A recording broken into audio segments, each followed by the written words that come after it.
गोष्ट फार भारी आहे. त्या अशा अर्थानं भारी आहे सचिन भाऊ की आम्ही तिघही उमेदवार हे महाविकास आघाडी आणि सर्वपक्ष आघाडीच्या वतीने आहे.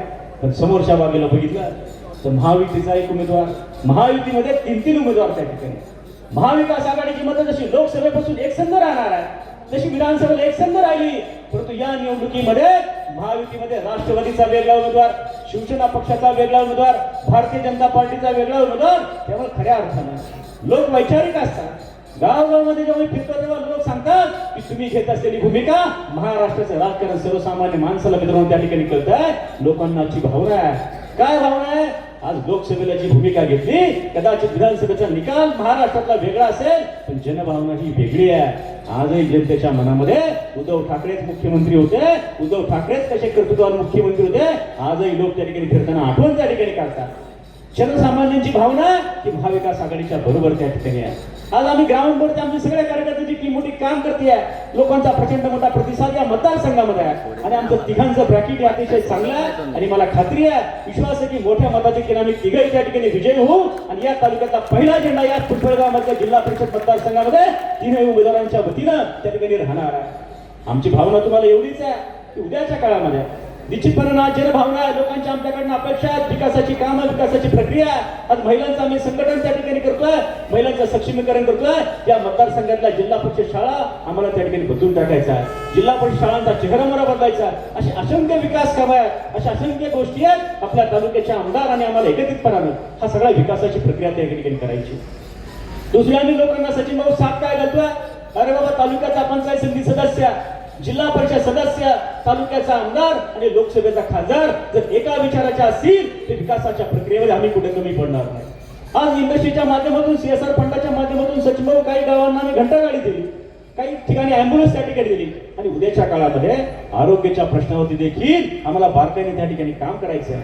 सचिन भाऊने देखील काही सूचना आम्हाला त्या ठिकाणी सांगितलेल्या आहेत. मुंबईमध्ये आरोग्याच्या काही गोष्टी आहेत, काही फॉर्म्युला आहेत की त्या फॉर्म्युले उद्याच्या काळामध्ये ग्रामीण भागामध्ये सचिन भाऊ म्हटलं की मुंबईमध्ये जी आरोग्याची चळवळ आहे, विजूभाऊ तुम्ही आणि तुमचे सगळे सहकारी राजकारणाच्या पलीकडे जाऊन ही चळवळ आपल्या ग्रामीण भागामध्ये आणा. एक वेगळा फॉर्म्युला आहे, एक लोकांच्या मानवी जीवनाशी निगडीत असलेली काही गोष्टी आहेत की त्या आरोग्याच्या विषयावरती आम्हाला काम करायचंय आणि ती भावना उद्याच्या काळामध्ये जनमानसापर्यंत आम्ही घेऊन जातोय. आज प्रचंड मोठा तरुणांचा, प्रचंड मोठा सर्वसामान्य माणसाचा पाठिंबा आमच्या सगळ्यांच्या बरोबर आहे आणि मला खात्री आहे, विश्वास आहे की विजय शिंदे एक काम करणारा कार्यकर्ता आहे, प्रसाद घेणं एक काम करणारा कार्यकर्ता आहे, विद्यार्थी एक सक्षम नेतृत्व आहे.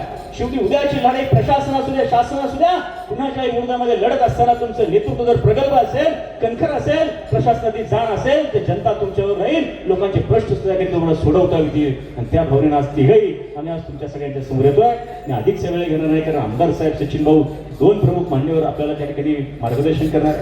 मला मलकरकरांना एवढंच आव्हान करायचं या पंचवर्षीला की अरे प्रसाद घेण्यासारखा एक तरुण तडफदार नेतृत्व खऱ्या अर्थानं उद्याच्या काळामध्ये तुमच्या बरोबर त्या ठिकाणी दिलंय. आज 5-7 हजार मताचं गाव आपलं त्या ठिकाणी आहे.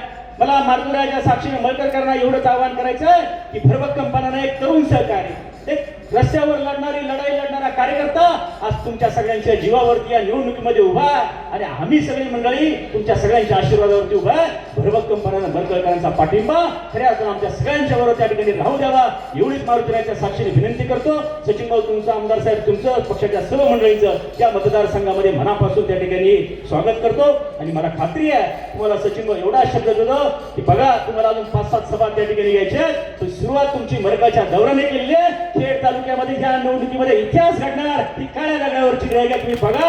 आज 8 पैकी 8 जिल्हा परिषदेचे उमेदवार ते प्रचंड ताकदीने त्या ठिकाणी मैदानात लढतात आणि त्याची विजयाची सुरुवात ही पिंपळगाव जिल्हा परिषद मतदारसंघामध्ये होणार.